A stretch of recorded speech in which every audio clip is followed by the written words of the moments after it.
am a chef when ajo mama kaba diamond cassia so enye ene kita on sabo sumeda etosu do one pempem ye no ni eduonu enaimo en sama ekoso e wo maimu ene amahudu so nsam ena yabo ne beda ye de baba so mu e wo diamond cassia so o ma yen hwen nsam e bedi akotene e wo kasebo mu bi otumfo wo se tito wo tosu mienu ene de efutuo akoma napo Ejebo, eje nya bedro me nyame aya dom. Enne Dr. Baumia eyi na bedichi.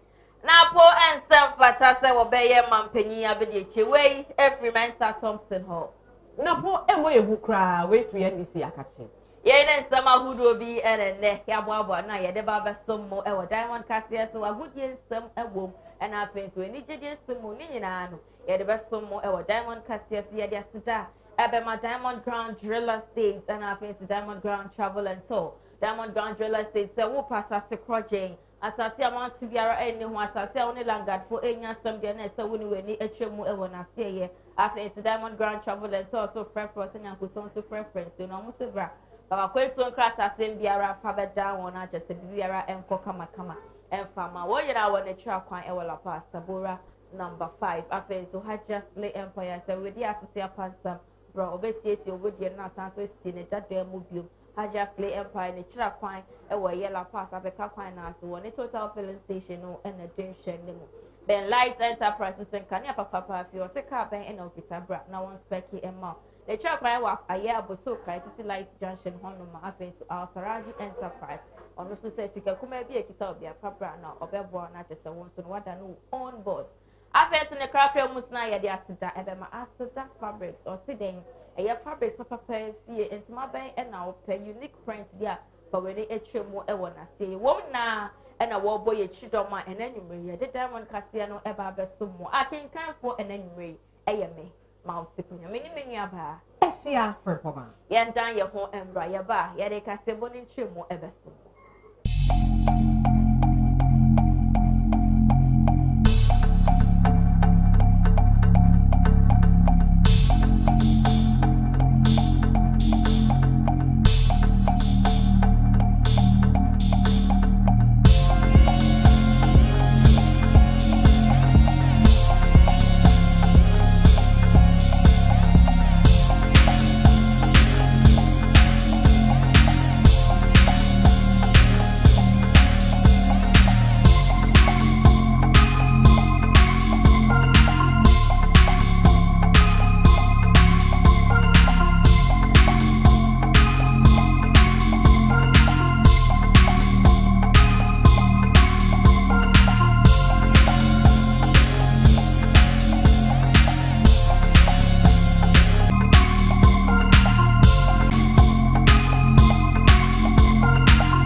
Mashefo nyina ajubiom na eya Diamond Cassia ena wenugu so a wo hwe afei Cassia boni nchemu eni mampanyi na ado dankwa ekufo ado edi sembi abetudwa wo kiremu se National Council edema NPP amanyoko no ayabako aka wontire abom age Dr. Matthew Poku Prempre na po atumu se wono ena beye reanimate ama amanyoko no wode sansem nyina atudwa wa bra wo dan nedi e wo menhia ahemfie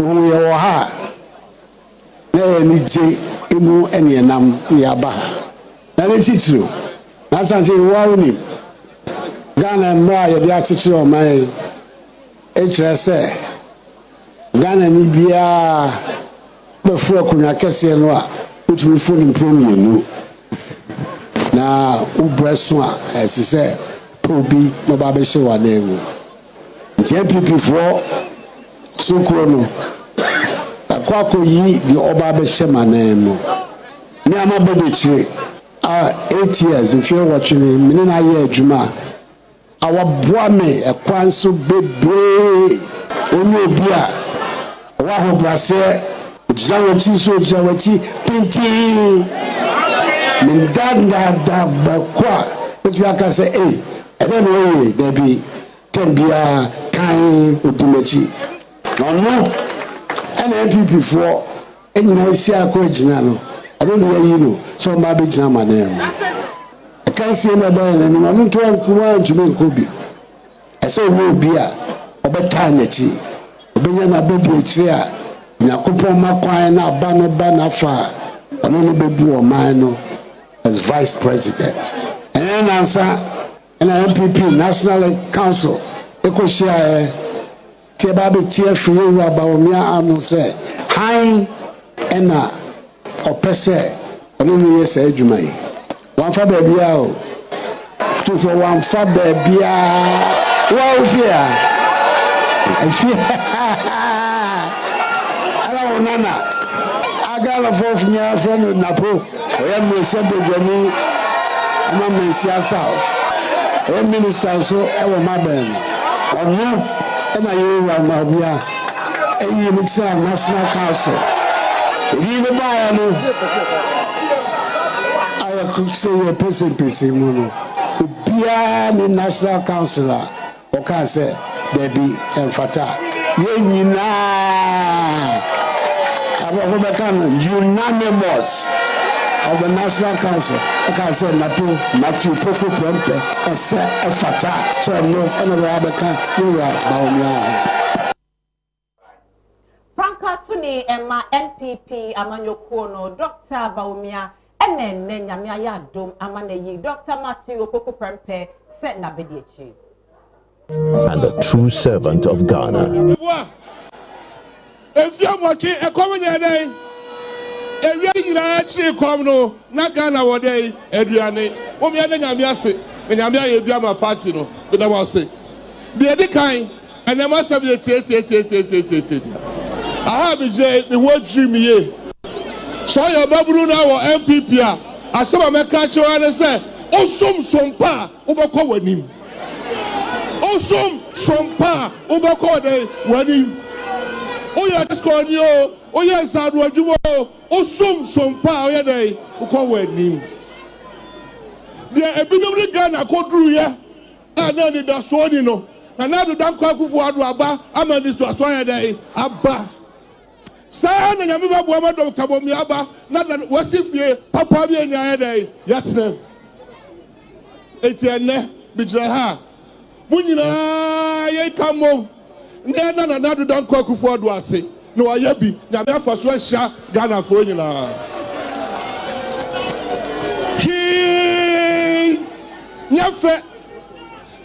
nyefe sa oya papa no abobra na wawuba na obano abedi wade na odi tapade na ire akoda nim na nadu dan kwakufu ado awo Dr. Baumia ama na Ghana fo nyina o se bakowe ya no ho efe na ho akono ya didi Ghana ni ma ya dai eye ya ti MPP kroi ebi sida ya nyina ya be ka bo ma bia ya adwumaden afiwe ami ahye na nadu dan kwakufu ado ebi se odo kwa Dr. Baumia be obeba ebi si wa MPP boda Ghana ha ya chechi Ghana abakosoma President Kufuor the call retirement but to be said case we say a free say ya chechi Ghana from 1957 ebe kan ya nya president bia wa boa Ghana che na nadu dan Kufuor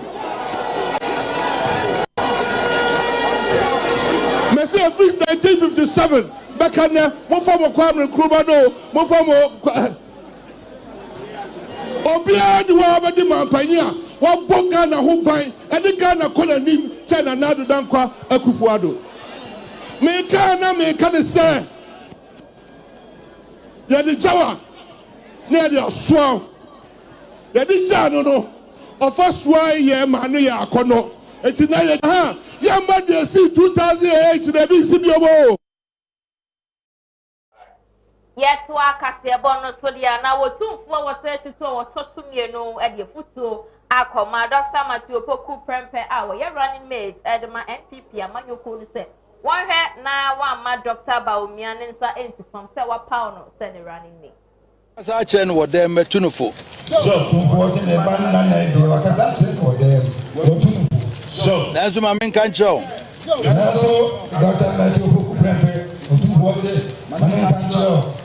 My Dr. Baumian, no one so you are.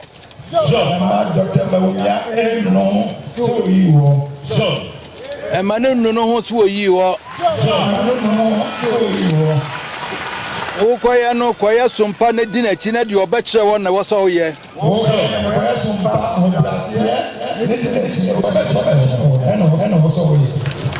Them no, I can't damn American. Paho Brassier, put the H and the camera, mammy.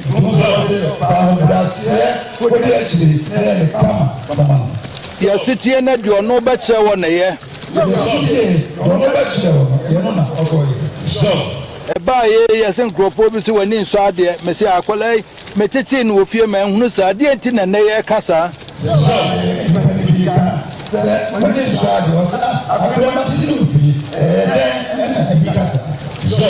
Come, the air cano, media messa with his antissa, a man in your home.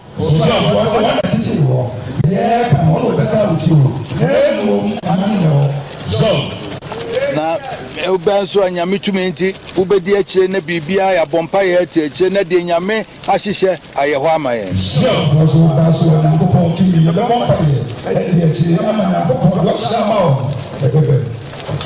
Dr. Baumia ka chenza me de national nsa Dr. Baumia otu boss na ka chiro wode nana no ahye wonsa baby, I want to take no and from Sobia never by my son Tina me amentia no them. And from Sobia, I shan't read Chama, what's made than as a papa, but you want to me. I shan't read MPP chairman, Chama won't to me, who took was in country, also what that was papa. So. That wants to be Biara, Wajana Chin and I and about Kama. Biara, Wajana and I so, Jamie will say the Academy in our Yamaho, Mount Magana Fontia say, am I your for being so near the woman's bit in a Ghana form far, no crack and him near you, dear Befata.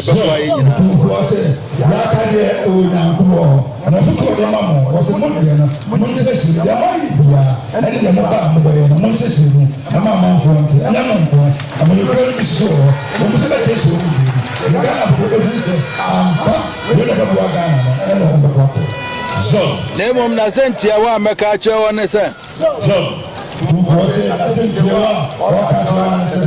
One and a crater, a mattress here, dear, Mojuma and Kahon.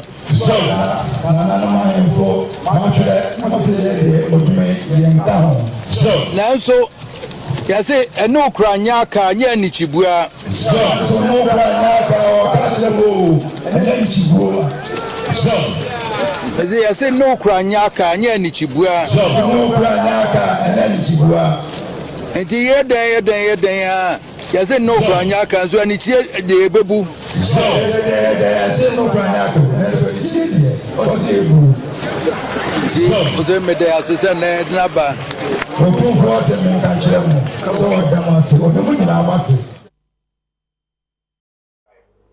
NDC chairman Emma Achim Swedro, Ononya for Daniel Minta, Amwa NNA. Watch your mammy at say, Napo, our bear Dr. Baumia Abedi Cheney dear, and ya dear a bone who cry.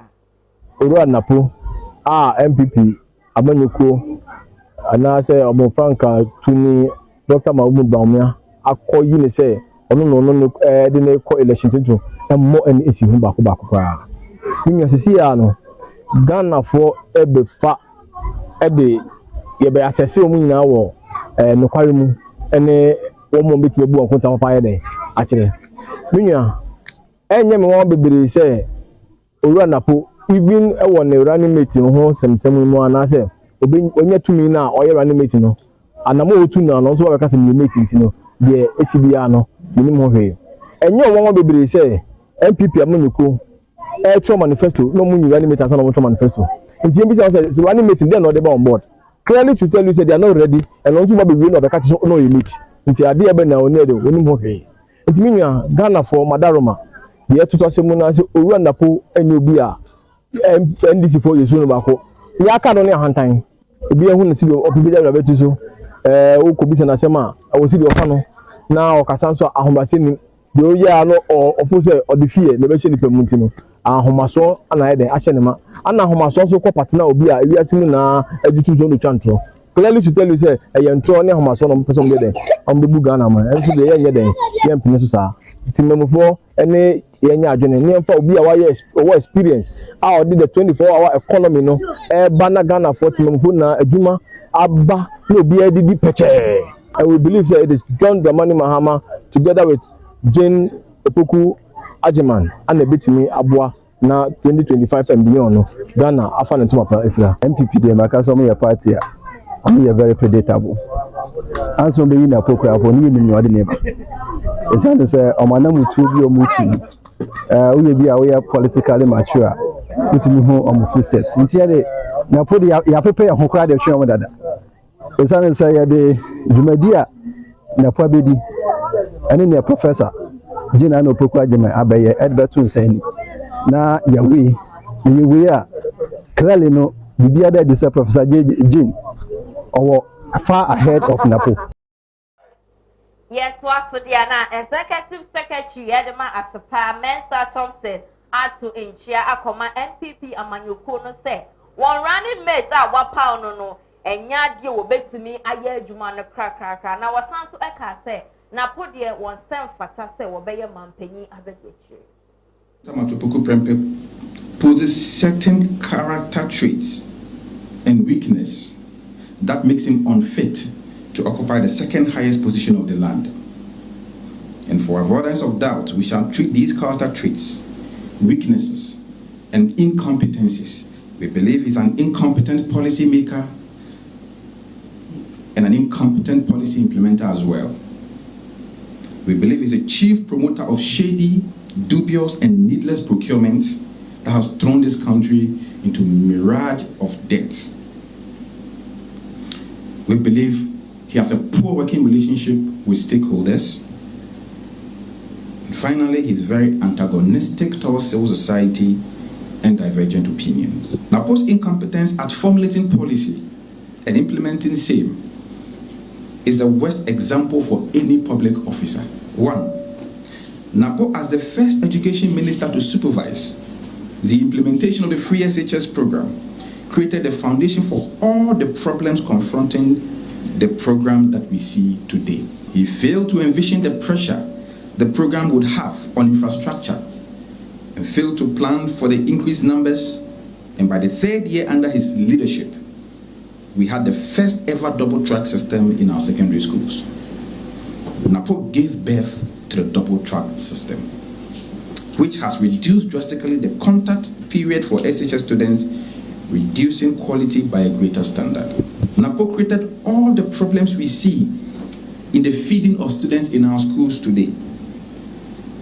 Napo, as minister, took away the procurement of food items by the schools themselves and centralized the system in Accra and awarded contracts to his cronies to supply food to the schools.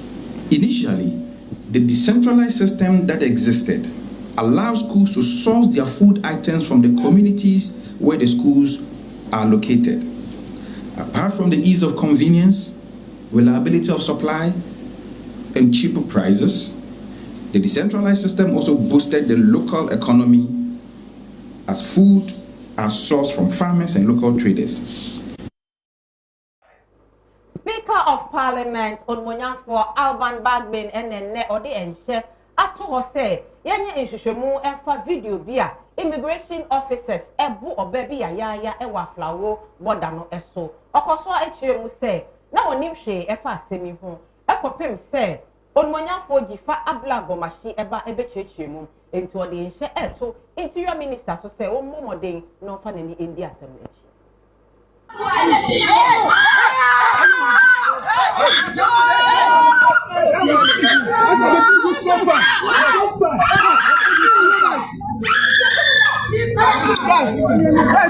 Immigration for one constituency omune me mindful no tawantawa no doso na last one ama enemy statement no was about abaye bi oton kube obi anim no area mu say kube no oton na kube so de sekana etwa na o say wode ne kube na akot to omo border na wie wabe dware a wedidi wie afi no kotra ne dwa ho aye na police for immigration for ne sadan na o de sekai enam o famra no se me fama mo na me de ye madwuma enu eni na memma kentin kamienu etusi abaye so na ono so hwe no se wo benye comedian na I have to fight for my life it's ono mu popo na no this is getting out of hand wa ho ye mra no constitution no o ma wo to me as police o ma wo to me as soldier no ma wo to me as immigration officer na fire ni o munyina ya ma mu to me bi na menye sure se to me ni bia ma ho kwan se obi ya ade a enya bono emra ne se chino na even citizens arrest crowd ho me kra metimi a chiw na ma frep police say omesum wa ho na ebro kakra ne ebu me ma no kakra ne ebu wo mo brutalities no I can't take it anymore. I think it's too much. Mr. Speaker, this is a clip that's been shown to us. We are not seized of the entire facts surrounding this. And that is why I will hasten to condemn whoever, notwithstanding what our eyes have beheld, certainly cannot be good for us as Ghanaians. Which is why, Mr. Speaker, I agree entirely with you that we should summon the minister responsible for the interior here to give us an account or a report of what indeed has occasioned this. And then the House, if we are not convinced or persuaded by what the minister comes to tell us, can take the matter to another level. If the story behind it is what we have seen, I will take the opportunity to totally condemn the actions of the officers we've seen in that particular video. Mr. Speaker, I agree that the entire immigration service is not at fault. Indeed, there could be bad elements in every organization. And so we should be careful when we are talking about this. Honorable Gomashi, our hearts go out to you, and especially leader has given some direction that we should try and get the video in whole, because this was a scanty video that was shown, and we cannot judge based on this. We must get it in whole, and the speaker could not have directed better by saying that the entire video should be submitted to the Minister for Interior, and then he comes to this house to apprise the house. By communicating the statement and the audiovisual to the Minister of Interior and calling on him to take immediate action and to report back to this house not later than the 29th of July 2024. Yeba home kasi abono so na yakoje aboafo krato abayeba yeba to aso.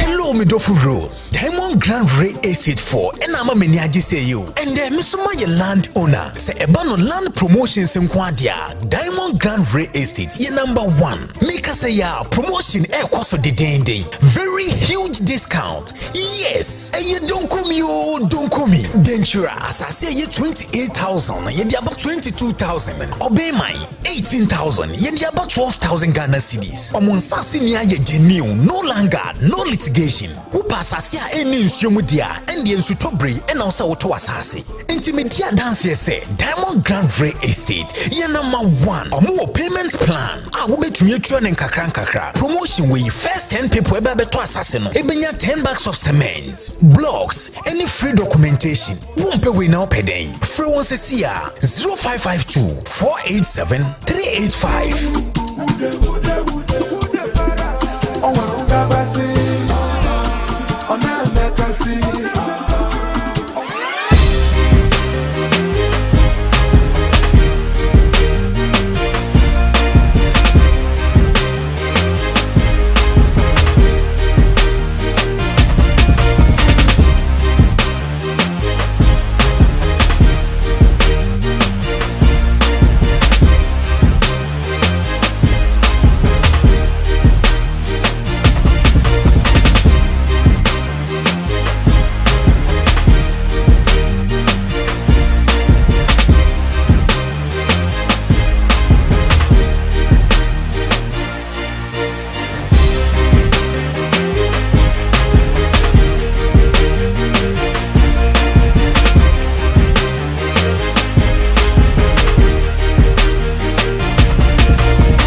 At the power of fear, PM Asaraji Enterprise. Oshesenia nipa agodon PM Hana. Chose at the power of fear. And Tina was some say to I open American bats, American shoes, I dresses, and Tadia F. Or one was so called wedding. Maybe some of them strong. I hire one yama pa. Over them strong baby. Now you're dinner of fear. Now the soul started business be Asaraji dear was it over her at the mount. Produce and as I open Ankran Susua and also on Saebeka. Over we a chair crying our new Makola shopping mall, second floor Honoma, over who Asaraji Enterprise. One honum, many or more any and Sawaswa, Saweka, dia Topa, quality dia, and one Asaraji Enterprise. So be PMO ever Asaraji Enterprise, dear. You want your maybe to say. Bags, shoes, dresses, accessories, perfumes, emofranta dear, emoframpabwa, and nyama hodua ekeka ho. Asaraji Enterprise say, Obi biara opese wutu enyama etonu, or sebra, ombeboa, or nachasa wonsa etimi akabi. Se we ankran so na wope atade, and asa ope accessories dimu edi juman so obetimi aba Asaraji Enterprise, ombeboa ama wonsa akabi. Se wope Asaraji Enterprise cha kwan dia wo enkran. New Makola Shopping Mall, second floor, restaurant number 2. Obetimi afrem penyufo ewa homatrofo isu 0551 540 835 and I says 0591 119 629. Our Asaraji Enterprise also work with confidence.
Obi biara akwa babiom Diamond Kasia so enye afi ye twa Kasia bono so dia na mampanyin na ado down kwa Ekufu Ado eyi Herbert Krapa se Minister of State ewo Energy Ministry no mu we enam so dom kuma a wo wonra hwebedwam mu eyi won ho afriverting no mu se enya dia wo beye and adequate time to submit memoranda or make representations to the appointment committee. Fortunately, as we speak this morning, this has not happened. These requests have totally been breached. The minority is at a loss as to the rationale for the indecent haste on the part of the majority, particularly as there's a subsisting Minister of Energy in place, and the nominee is already a Deputy Minister at the Ministry of Energy. Last week, it took a strong pushback from the minority to call off the vetting of the same nominee just a day after the referral by the Speaker to the Appointments Committee to ensure that the appointment was advertised. The minority wishes to serve notice that it will not be part of any hasty process deliberately designed by the majority to deny the people of Ghana participation in the work of the Appointment Committee and Ghana's democracy. Consistent with the minority's earlier position, the caucus would not participate in the vetting of any ministerial nominee that adds to the already bloated size of this Akufo-Addo Bawumia government. And again, let me repeat, we will not participate in any process that will add additional minister to an already bloated size Akufo-Addo Bawumia government. Again, the minority cannot support the president nomination for the Minister of State at the Ministry of Energy at a time when Ghana is going through very difficult periods, including crippling economic crisis, food insecurity, debt default, corruption, state capture, and wasteful expenditure. The minority once again calls on the President Akufo-Addo to downsize his government, to signal to the people of Ghana that at the very least, he is in tune with the overwhelming feedback from Ghanaians and appreciates the challenges resulting from the bad economic policies of his government. It cannot be the case that while the government asks the people of Ghana to tighten their belt, those in government will have no belt at all. It cannot be the case. While government is asking everybody to tighten his belt, the government and its appointees won't have any belt at all. Under the circumstances, the NDC minority caucus cannot, in good conscience, participate in the vetting of yet another injury time nominee. Chairman, on that note, we are not part of this. Thank you, John. What about Shishemu say what the electric cars ebeba Ghana no enne efitafo anyone who says the cars aka won abo efre aban say won fa won emfa ntetiemu say ne be ya cars ne ba obetimi aye ho adwuma. Nyina jetum se na se the petrol bo ese ko ne diesel no ebe hia se electric ne ba ebe boa yen na emom yenso ye wo haw kakra cars ya ebe hia repairs and maintenance ya ye ka ho adwuma se ya anya so ehunu bi ewo how to repair them na obon se car ne beba na so at the end of the day na ye se enye entino yendie we welcome the idea se ye famra na emom kakra ye beka ne se aban omoye na yetimi training ya fitafo no ene other artisans and say de be aka ne ba yebetimi aye ehu etwuma enya ade a ebe twe current too much per training na yenya ye no aye no betimi akoso electricity bo se ebe kosoro mate say won be say centers ne be charging centers and filling stations ye mododo say ne betimi akoho by yen as Ghana National Association of Garages ye were industrial areas bebree and this campaign be boa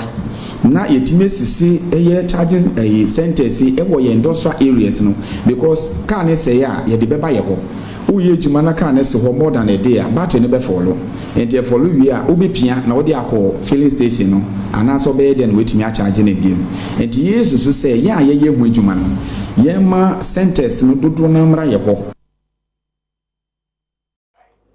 And Chepi and a Volta River authorities at the Batu just say and che a idea akoso bodam no besan so ebiebio way and I'm so Emma ahemfo and I think so Rashabe Jenny at the man not tongu abato and peswaso at the sembi abeto viare anima watcher say and I'm on the RSS wo two senior bear spillage no and how and matter say last year and I say afie etwe mu die one chance year entem. The government and the Volta River Authority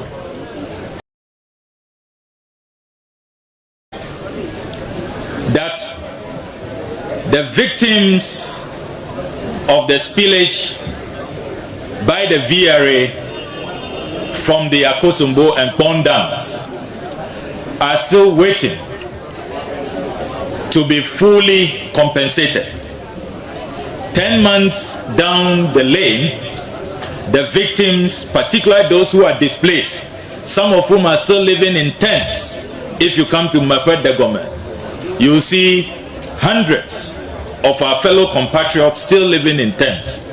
We want to remind the government that it is not acceptable that after 10 months, people have not been housed and people have not been fully compensated. It is totally unacceptable. We saw a statement from the Volta River Authority that we have to prepare for another controlled spillage. We want to use this opportunity to send a very clear message to the Volta River Authority that the disregard for our dignity, for our humanity that occurred last year, we will not accept that this year, and we will not tolerate that this year. Before they spill, we want to see their emergency preparedness plan. We want to see their plan to evacuate people from harm's way, and we want to see where they have prepared for the people who will be evacuated. Tongu State, we lack a lot of developmental projects, especially when we look at Tongu. We don't have any factories.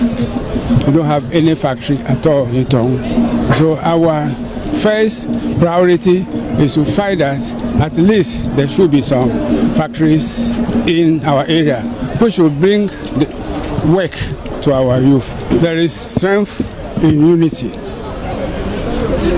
We have realized that the Tongu as a whole have been left out for quite long, and we have decided to bring all Tongu states together, the 13 traditional areas together, so that when we are together and we ask for anything, especially from the government or from any institution, they will listen to us more rather than doing it individually. That is Promasido Ghana Jumako Bia, Waya cowbell, and in Yama Ekekahu, Nen Yamia Dom Ama, when ya certificate. Ebe timi ama odi won yoma no akọ ewiase afane nyina. Ye de ye consumers no ho hia yen pa. Enti ye the consumers no at to first position. That is what we are doing differently. Ye the consumers no sumbo mayen. You know, enti dem bibia ye bia no ye doing consumer no ho first. Ye make sure say what you eat makes who you are. Enti if we are going to be a strong nation, your consumers should have good food.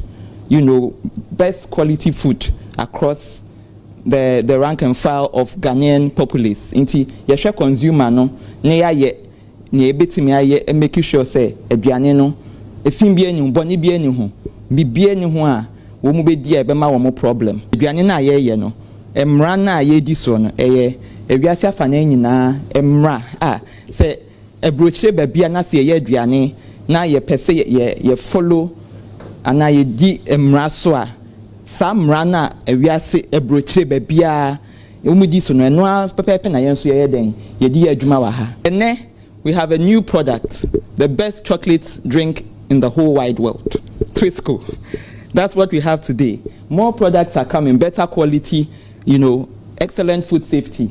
Womo niema womo di egu akwemu se nduane a womo ye toma amansan no ebedi saa nhyehyeye yi so enti yɛde wɔn afa saa nneɛma yi mu a yɛfrɛ no audit no enti SGS ehwɛ sɛ adeɛ a FSSC edi egu akwan mu no Promasidor Ghana Limited edi so pɛpɛɛpɛ systems na ɛde aduane ne ba no sɛ systems no ɛyɛ na ɛyɛ certified a metumi aka sɛ aduane na efiri mu nso ba no nso ɛyɛ papa enti systems no yɛ ɛna aduane na efiri mu ba no nso ɛyɛ enti consumers ebetumi aka sɛ ɔmo betumi de ɔmo ho ato aduane ne so aka sɛ ampa aduane a efiri saa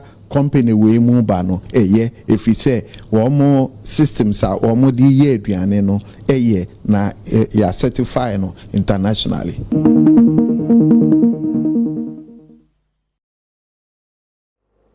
National Commission for Civic Education and Charity say NCCE won the Krabata Iowa Pro East Mensin no one or Bono East Mantemo Asha Jumedia for Kra what's on the community engagement with the police DAP na Butaya Tai Jumedia Yina HNSF Wabema post for Quina one abe church ye in Fasodie and as a one in Numanu Ebi na Senya Beya in Kabom Everton Memu for Entem. Well, yes, I media na said media a course so a work it and Paji and no a war yeji.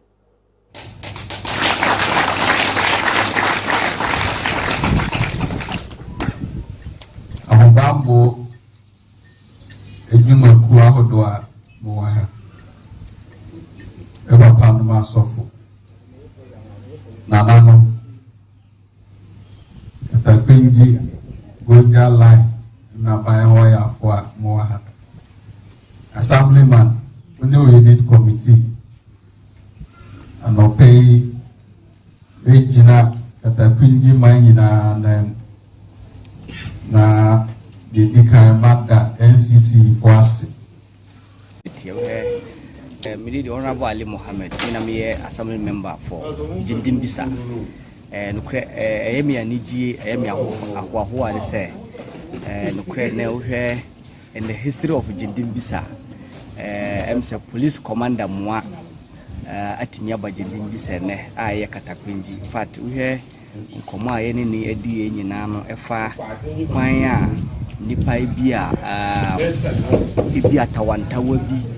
Eba woni wunua bintimu se bia won so betimi aswale akọ police station because police for no mo ho maye omunye yenti na police for no wo because enyen na kura no obi kura nim se police no kura no bia obi woni obi wonta wa betimi aswale na odi problem akodam police on se first na se bia duduo no hwe nsema o mo kan kura na se o mu suru se bia police station o mo ka se ye wo special person bina obetimi akọ police station ba omo nim se obi aswale a police for no mo ho maye obi aswale obetimi akọ lodge ni complaint ama police tem sende nkyerɛkyerɛ na NCCE for no maye ni police commander in fact we here ye ni age ye ni aso ti mse kakra men mekam mani age mani aso pacho yanya nsem bebre firi mu se bia nka de bi wo ho me pese me ye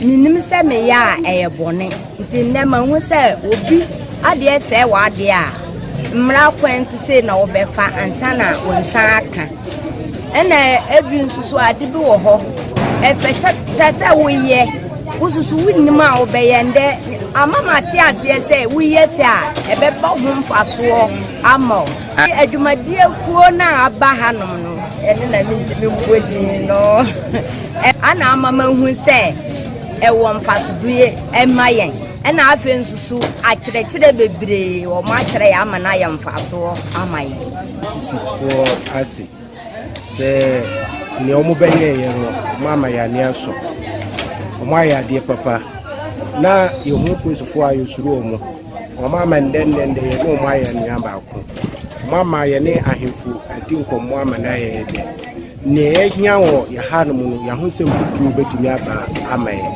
tie do omo asi ama entity fo no ama ya ne agi se se ebenyo omo se ya na nka yɛ man no bɛyɛ deɛ yɛ ha no mu ketekwe yi ha no mu nka ɛbɛboa yɛ ama yɛanya ano baako yɛho sɛ nea ɔmode baeɛ no ama ɛsɔ yɛ ani ama yɛbɛtumi ayɛ no ɔhɔ frikiti ni nyina ansa na mbrɔfo no bɛyɛ dɛ ɛbɛba in a different form ansa na mbrɔfo no bɛba no na ahemfomu wɔ hɔ a na ɔmo wɔ ahemfie police te mbrɔfo no baeɛ no ana ɔmo sɛ ɔmo bɛte ɔmo police service no ɔmo teeɛ no na abota ɛda akyiri ni sɛ ɔmo fɔ rɛnrɛ te mmuamufoɔ no na ɔmo fɛ nya deɛ ɔmo yɛ dɛ ɔmo pɛ that was the reason ɔmo de tee police ito ɔmo kɔɛ na enya afɔ ahodie no yɛsɛ yɛte police no ɛna yɛte no police force ɛni fɛs yɛne bibiaa ne yɛde force na ɛyɛ dɛ ɛyɛ eti ɛbaa na the two constitution ɔmo san so ɛdi ne nyɛma police yɛde mmara na ɛyɛ dɛ yɛde yɛ adwuma nyɛ gidigidi ɛyɛ dɛ ɛna ɛsɛ sɛ ɛde ne ba Ghana police service te this time no yɛnyɛ force bio yɛyɛ service eti ɛyɛ adwuma ɛyɛ dɛ ɛma mo a driver for kwa wo afrancho offense so enene wode ensem bi ato won panifo anim say won momodin won tete abo ene anua so every 700 Ghana embra 600 cedis se ne be ya ebetimi aboa wo Already anya bone mo musonfo na hedan kwadan kama the great dynamite me na make asa no aduma na omo ne ye no ye ntiase every say anua no 500 Ghana cedis mo ma mo ho so a mo se mo de kwa 700 anua ne 700 ya beto ye kwaje say enti me ni man minu no me ya kan ye ho abom say ye ntiase price ne de omo tuma ya no mo ya adwe so omo ntum but emo mo fa nko ne ye pe 600 ye nua ka bom si e betia enti so man fa nko 600 na 700 na ye ma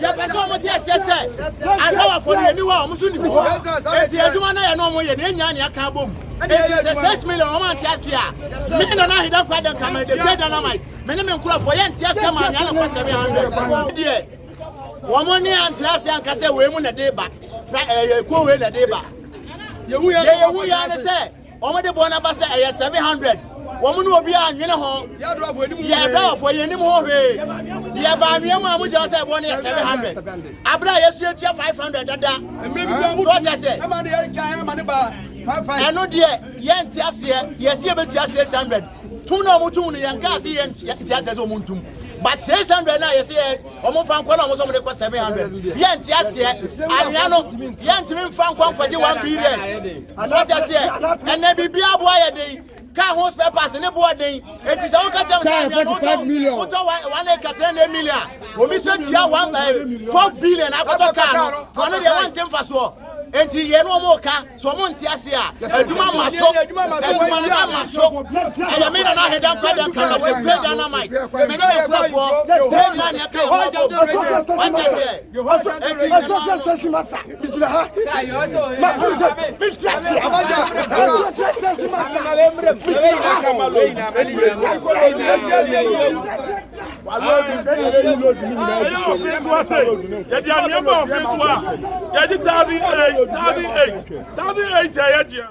ye be ho me kasie so na agudie mu nsam so atwa so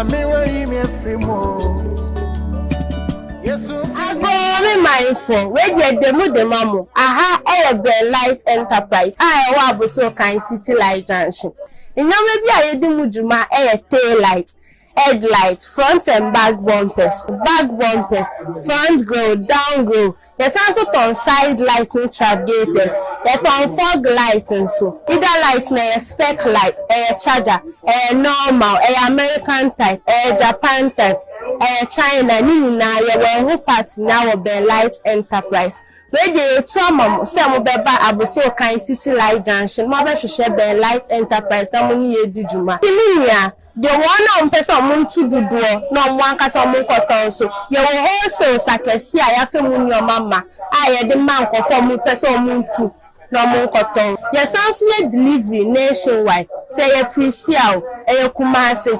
Takrade North Takwa ɛhɔ nyinaa yɛ delivery ma adeɛ bi a person on fan spare ke wɔ car yɛ hyɛ nim sɛ on Ben Light Enterprise ba be di dwuma your special discount bi a yɛ ama Diamond TV ahwɛfo nyinaa nti wo frɛ yɛ numbers to na wo kasa wo fa yɛ number no wɔ Diamond TV a your special discount bi a yɛte so ma yɛ hyɛ nim sɛ on Ben Light Enterprise ba be yɛ dwuma Ben Light Enterprise your satisfaction is our priority. Sɛ wo pɛ Ben Light Enterprise etwa kwan dia wo aboso kan City Light Junction honoma anaasɛ wobetumi afrɛ mpanyimfo ɛwɔ 0247 888591 ana 0245 966 186 0599 640 186 anampo 0530 122 484 Ben Light Enterprise sebra na yen spec your car emfama.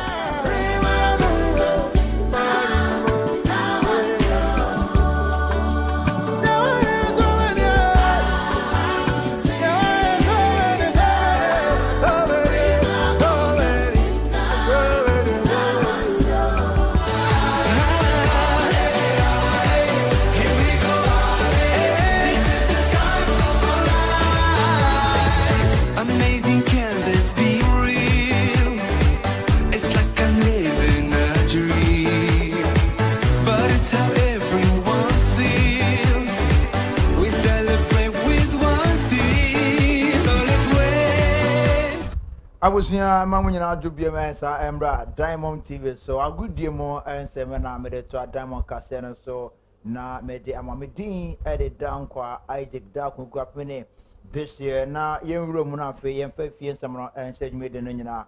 I said, yeah, now Kopian says Speaker of Parliament, Honorable Osman Afan, Babin Eden Semkaka, Akoto Ghana Mampen, His Excellency Nina Nese. Enter Krana on the 17th July year Nasa Kotoko and how to folk any democracy cap be ever beshisha so na launching it me akoso our year Plaza House Nasa Kuano His Excellency Nana Danko Kufaro Eje Ajum Sampa Bibia and said that on the 17th Yabefana Bibia and see it me edifio. Meant to project the 30 years of the peaceful, stable and uninterrupted parliamentary democracy and to call on Ghanaians to share it and protect the achievements in our governance history. The Democracy Cup, Your Excellency, is therefore an initiative of Parliament to commemorate the 30 years of parliamentary democracy in Ghana.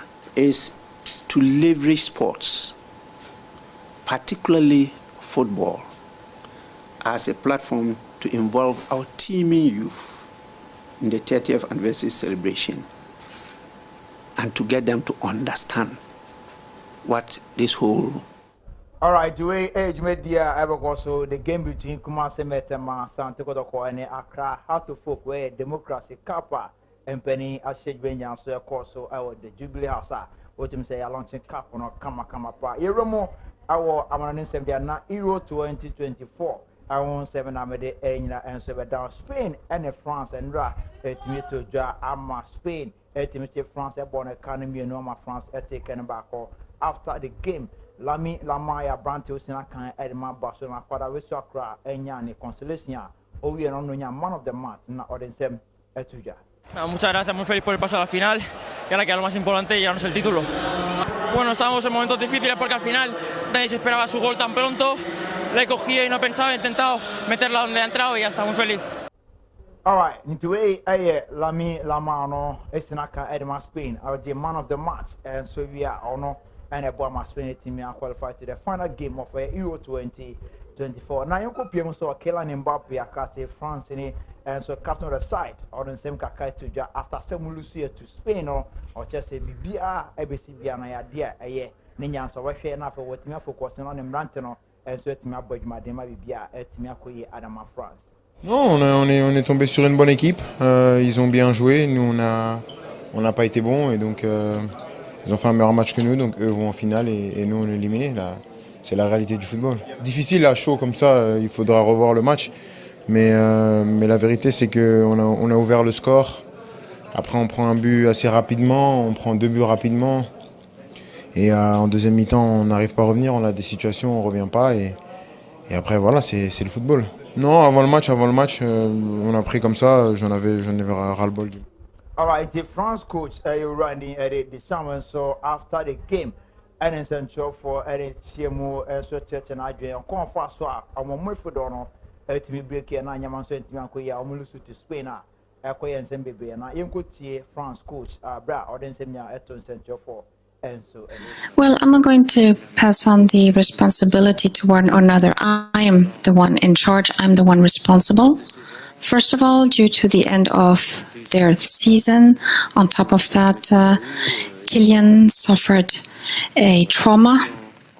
And even though we did manage to reach the semi-finals, facing a Spanish side with such quality, such strong quality, even though Antoine didn't start playing, but Kylian did, and he...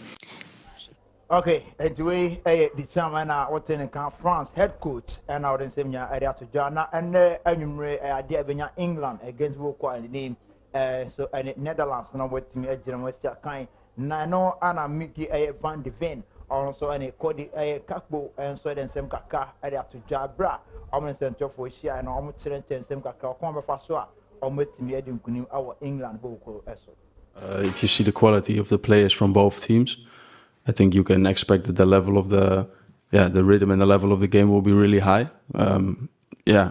Hopefully it's us that have more the ball than England, so it's more England that's running. But I expect a high intensity game.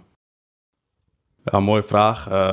Ja, dat is natuurlijk lastig te zeggen, maar als je natuurlijk naar de data gaat kijken, dan heb je de antwoord denk ik al. On the days off, we see our family, and one time with the players, we had some sushi in the city. So yeah, there are some restaurants. There's not a lot, but yeah, the rest we're staying in a hotel. That's luckily for me also, because if I have to make a program for every day, it's going to be difficult. So I think they have more players that we need to watch.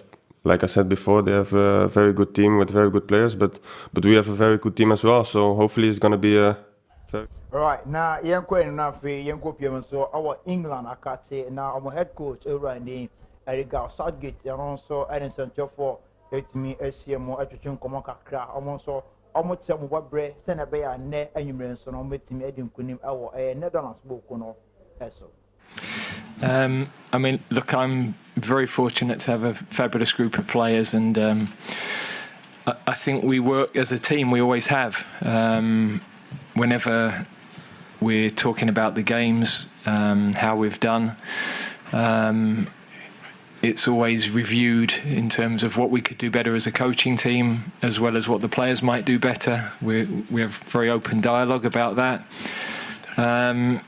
And the special thing about this group of players has been that the way that the 26 have really bonded over the last few weeks, you know, a lot of new players in, a lot of players with no tournament. Okay, anyway, and in Sema, Garsadit, and so head coach, Edma England, Bokono, Etimiaka, the Atuja, now Hurricane, captain of the side, Edma England, after said coach Casaviano, on also then Komaka, Etimi, Epimoho.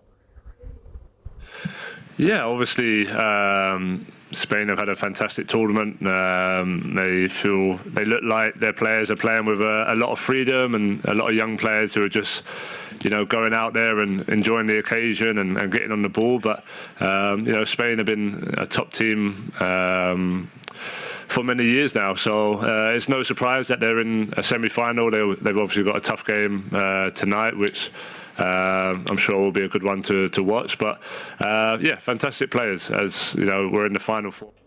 All right, enti yenko yum na yenko hwe transfer issues kakra no so ebobo badia na Kylian Mbappe and so aye France na kwala we so our team akọ register adama aye Real Madrid na on the 16th July ya ana ebe pa no tama and so Santiago Bernabeu and intino yen so ye de ne kwa kopi on akọhwe se na dwene no ebe si fa ekọ akoye na Lionel Messi and so Abante osina kan edema Argentina still okopi ante se ne mon mo ekosi e no and I the second goal scorer after say Cristiano Ronaldo ultimate goals on the national team no na say Messi and I the second goal scorer at the man in national team and also the one more ekoye pa no mo che Canada ese on academy no omo team ensim adaba kantina say Messi Copa America no on the team no ade omo badwuma ye papa na afa yemwra mo na yenhwe ne eto aso dia na say Dani Olmo aya Branto Sinaka edema Albi Leipzig ko piemo and so Spain and na ne monbo ekoye pa onya go edema Spain na beto John say Chelsea and so egusu ani mpani didi nkomo se na be ya Dani Olmo ye wonu say next season I say season nche kwa ba sha se no oba be jemosa kan edema Chelsea the Blues eno ani nkomo ebobo and say ba me sorry a good demo and some so na femi nuamba no so e de kasenyira timi akowe me din I did down kwa Isaac Dakun.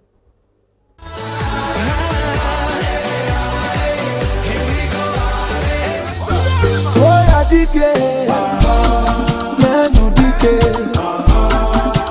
Hello, Midofo Rose. Diamond Grand Ray Estate 4. And I'm a miniaji say you. And then Mr. Your land owner. Say Ebano Land Promotions in Quadia. Diamond Grand Ray Estate. Ye number 1. Make us say ya promotion air cost of the day. Very huge discount. Yes. And you don't come you don't come me. Dentura. As I say ye 28,000. Ye di about 22,000. Obey my 18,000. Ye di about 12,000 Ghana cedis. Omon sasi niya ye genuine. No longer. No litigation. Who pass asia any insuumudia and the insutobre and also auto asase. Intimedia dance say Diamond Grand Ray Estate. Ye number 1. Or more payment plan. I will bet me to an kakra. Promotion we first 10 people ebe to assassin. Ebenya 10 bags of cement. Blocks. Any free documentation. Won't pay we now pay then. Free one see 0552 487 385.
Yes, I will be a power of Diamond Cassia to any air and a brother my aquana, yet the Casteboyina, Abandon Via, and Sunny Ebecon, my ambassador, and my Diamond Ground Real Estate, and I've been to Diamond Ground Travel and so more at Daroma and an enemy. The Casteboy ever so more Diamond Ground Real Estate, I will pass us say, as I see a man to be any one, I say only land for any assembly.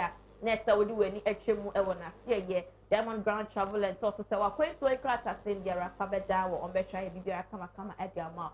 When you now want a child, quite a while past Tabora number 5. After yesterday, and come very light enterprise. Just say, baby, and Kania war, or person speckle come one day, and let us say, light enterprise. When the child quite not to say intimate and wow. After so media Sedabio Monso Ebema, our Saraji enterprise, the Bibia Rubiano. Our Saraji said for Sika Kumeli Brad Nabeda no own boss. Nature quite ever in kind. New Mokola shopping mall, restaurant number 2. And I said, wait to me after our Saraji ever number said that was great no asu.